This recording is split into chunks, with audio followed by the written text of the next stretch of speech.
آخر کیا وجہ ہے کہ اللہ کو ہم بغیر دیکھے مانتے ہیں، رسول اللہ صلی اللہ علیہ وسلم کو ہم نے نہیں دیکھا، ہمارا مشاہدہ نہیں ہے، اس کے باوجود ہم آپ صلی اللہ علیہ وسلم کے وجود کو تسلیم کرتے ہیں؟ کیا وجہ ہے کہ ہم جنت اور جہنم کو انسان میں سے کسی نے کبھی بھی جنت اور جہنم کو نہیں دیکھا، صرف رسول اکرم صلی اللہ علیہ وسلم کو معراج میں جنت اور جہنم دکھلائے گئے ہیں، لیکن پہلے تو آپ صلی اللہ علیہ وسلم کی شخصیت اور آپ کا وجود ہی سوالیہ نشان اس پر لگ جاتا ہے اس اصول کی وجہ سے؟ تو اب یہ کیسے تسلیم کریں کہ اللہ پر یقین بغیر دیکھے ہوگا؟ یہ کیسے مانے کہ جنت اور جہنم پر ایمان بغیر دیکھے آئے گا؟ یہ کیسے تسلیم کریں کہ روز جزا کے اوپر ایمان بغیر کسی مشاہدے کے ہوگا؟ یہ کیسے مانے کہ جن بھی ہیں، ملائکہ بھی ہیں، جبکہ ہم نے کسی ایک فرشتے کو نہیں دیکھا، جن سے ہماری ملاقات نہیں ہوئی، تو بغیر دیکھے ایمان لانا، بغیر دیکھے یقین کرنا یہ کیوں کر ممکن ہے؟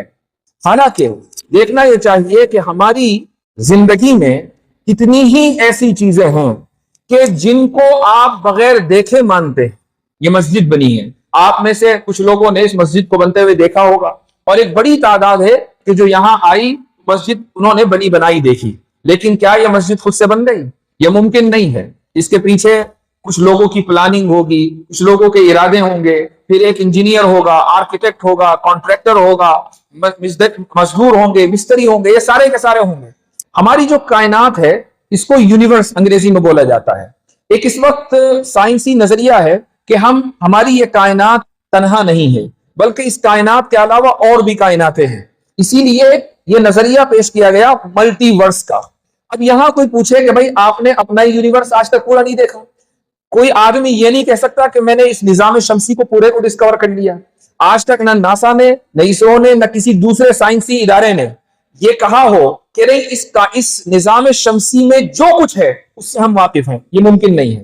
جب نظام شمسی سے واقف نہیں ہے تو اس کہکشاں سے واقفیت نہیں ہے۔ یہ کہکشاں ایک نہیں ہے، لاکھوں کروڑوں کی تعداد میں ہمارے اس کائنات کے اندر موجود ہے۔ جب ہمیں اپنی کہکشاں کا نہیں پتا تو پھر دوسری جو کہکشائیں ہیں ان کا کیسے پتا ہوگا؟ اس پوری کائنات کا کیسے پتا ہوگا؟ اور اس کائنات کے علاوہ جو دوسری کائناتیں کیسے پتا ہوگا؟ اس کے باوجود سائنس اس چیز کو تسلیم کرتی آ رہی ہے کہ ایک کائنات نہیں بلکہ بہت سی کائناتیں ہو سکتی ہیں۔ تو بھائی جب آپ نے دیکھا نہیں تو مان کیسے لیا؟